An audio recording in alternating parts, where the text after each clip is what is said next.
આવનારા દિવસોમાં ટેકનોલોજીનો પણ આપણે ઉપયોગ કરી રહ્યા છીએ અને આ સમગ્ર કામ જે આપણે ઉપાડ્યું છે મિત્રો, એની તરફ સોયાબીનનો સૌથી પહેલી જે વપરાશ મોટા પાયા પર થયો એ બીજા વિશ્વયુદ્ધ પછી થયો હતો.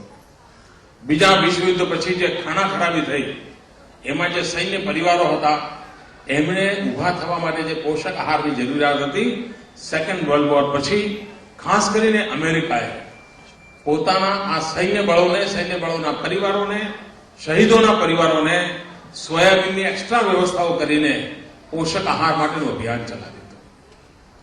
આપણે જયારે ફોર્ટિફાઈડ આટાની શરૂઆત કરી ત્યારે WHO જેવા સંગઠનોએ પણ આપણા સામે શંકાની નજરે જોયું અને પછી જયારે એમને તારણો કાઢ્યા તો એમને પણ અચરજ થયું અને આજે બધા ડેવલપિંગ કન્ટ્રીઝમાં, વિકાસશીલ દેશોની અંદર WHO જેવી સંસ્થાઓ સોયાબીન ગુજરાત મોડેલનો અમલ કરવા માટે બધાને સૂચવી રહ્યા છે.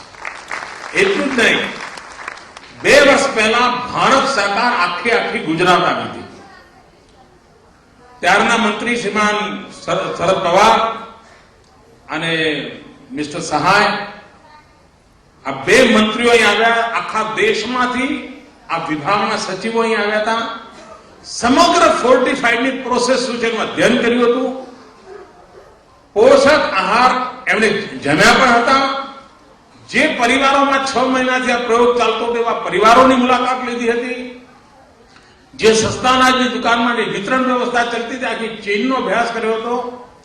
સમગ્ર દેશના દરેક રાજ્યના સચિવો, ભારત સરકારના અધિકારીઓ, ભારત સરકારના મંત્રીઓ એ બધાએ આવીને 3 દિવસ અહીંયા રોકાઈને આ સમગ્ર યોજનાને વધાવી હતી અને સમજ્યા હતા અને આજે હિન્દુસ્તાનના અનેક રાજ્યોનો અમલ કરી રહ્યા છે. આજે નવું એક નજરાણું એમાં ઉમેરાઈ રહ્યું છે. ફોર્ટિફાઈડ આટામાં સફળતા મળી છે. વિશ્વની સંસ્થાઓનો સ્વીકાર કર્યો છે. હિન્દુસ્તાનની સરકારે સ્વીકાર કર્યો છે. હિન્દુસ્તાનના રાજ્યોનો અમલીકરણ કરી રહ્યા છે. હવે એક નવું નજરાણું આપણે લઈને આવ્યા છીએ. એ નવું નજરાણું છે સોયાબીન યુક્ત ફોર્ટિફાઈડ આટો, જેથી કરીને સંપૂર્ણ ખોરાક માટેની સંભાવના ઉભી થાય અને ગુજરાતના ગરીબ પરિવારને પૂરતું પોષણ મળે, સમૃદ્ધિનો સાચો લાભ ગરીબના ઝૂંપડા સુધી જાય, એના માટેનું આ કામ છે.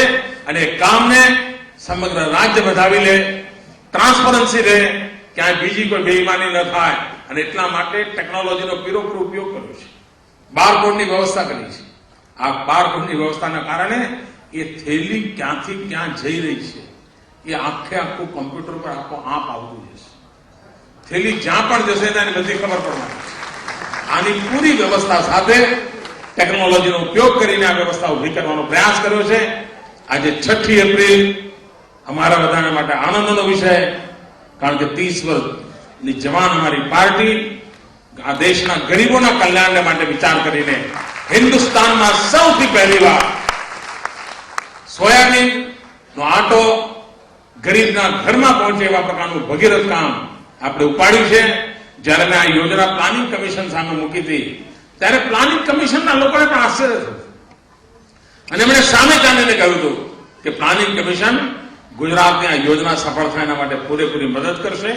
આપણે આશા કરીએ પૂરી મદદ જ્યારે કરે ત્યારે ખરા આપણે શરૂઆત કરી દીધી છે અને ગુજરાતના સામાન્ય માનવીને એનો લાભ મળે એ માટેનો આપણો પ્રયાસ આવ્યો છે.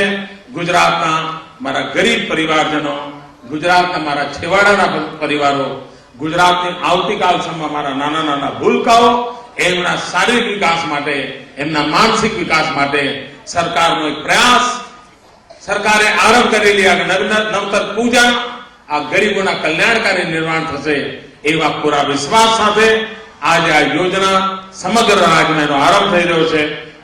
સૌને અનેક શુભકામનાઓ. જય જય ગરવી ગુજરાત.